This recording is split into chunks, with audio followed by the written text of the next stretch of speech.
264 BC. Across the Mediterranean Sea, two rising powers were on a collision course. On one side stood Rome, master of land warfare. On the other, Carthage, unrivaled lord of the seas. From a single spark, they would ignite a war that lasted over 2 decades, reshaping the destiny of the Western Mediterranean. This was the First Punic War. It all began in the small city of Messana. The Mamertine mercenaries who ruled there feared destruction.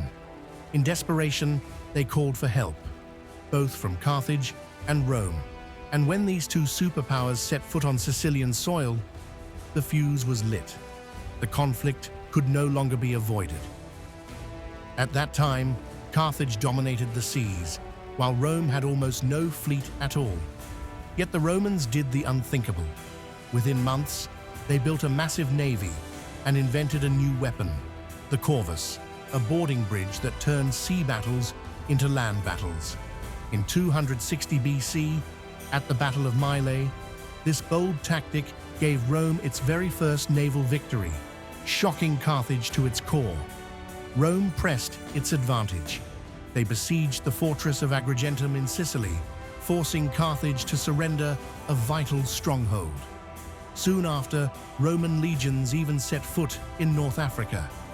Led by the general Regulus, they launched a daring night attack near Aegates, striking fear into Carthage on its very homeland.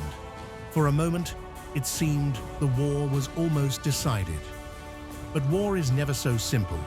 In 249 BC, at Drepana, Rome suffered a crushing defeat. In the chaos of night, over 90 Roman ships were lost, and 20,000 men perished in the waves. The dream of Roman supremacy at sea seemed shattered. Yet the Romans refused to surrender. They borrowed money, rebuilt a fleet of 200 ships, and prepared for one final strike. In 241 BC, at the Aegates Islands, the decisive battle began. The Carthaginian fleet, heavy and slow, was overwhelmed by Rome's faster, freshly built warships. The result was devastating. Over 70 Carthaginian vessels lost, 10,000 prisoners taken. The war had found its turning point. After 23 years of bloodshed, Carthage surrendered. They lost Sicily, Rome's very first province, and were forced to pay a massive indemnity. Rome had risen as the new master of the Western Mediterranean.